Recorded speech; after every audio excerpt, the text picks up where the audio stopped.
তুমি স্টুডেন্ট? হ্যাঁ আমি স্টুডেন্ট। কোথায় পড়ো? আমি ইউনিভার্সিটি অফ এশিয়া এটা কাছে নিতে হবে। হ্যাঁ, ইউনিভার্সিটি অফ এশিয়া প্যাসিফিকের স্টুডেন্ট, ইংলিশ আচ্ছা। ডিপার্টমেন্টে। এটা কোথায়?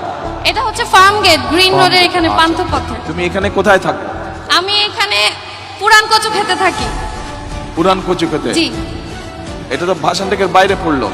ক্যান্টনমেন্টের অপোজিটে পুরান কচু ক্ষেত, মুসলিম তাহলে মডার্ন তুমি কি এরিয়াটা। ভাষানটেকের সমস্যা কি জানো? আমাদের এইদিকে তো স্লাম এরিয়া, মানে মানে বলতে বস্তি এরিয়াটা বেশি। তো সাধারণ মানুষের মানে আমাদের ক্যান্টনমেন্টের ভিতরের এরিয়াটা খুব সুন্দর, গুছানো পরিবেশ, সুন্দর পরিবেশ। তো এই দিকের পরিবেশটা যদি আরেকটু সুন্দর হতো, সেক্ষেত্রে আমাদের মানে পুরো জোনটা একই রকম দেখা যেত, সুন্দর দেখা যেত। মানে যাতে সবাই বলে যে ক্যান্টনমেন্ট এরিয়াটা বা কচুক্ষেত এরিয়াটা, ভাষানটেক এরিয়াটা 17 আসনের অন্তর্ভুক্ত আছে, এটা দেখতেও ভালো লাগবে, মানুষের কাছে বলতেও ভালো লাগবে। আচ্ছা, তোমার নামই তো জিজ্ঞেস করিনি। আমার নাম হেনা আক্তার মিম। আমার বাবা হচ্ছে ঢাকা ক্যান্টনমেন্ট বোর্ড ওয়ার্ডের সাংগঠনিক সম্পাদক মোহাম্মদ ফেরদৌস আহমেদ।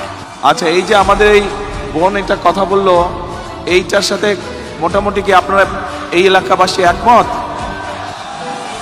একমত, ঠিক বলছে? আচ্ছা ঠিক আছে, ওকে, বসো তুমি এবার। ঠিক আছে।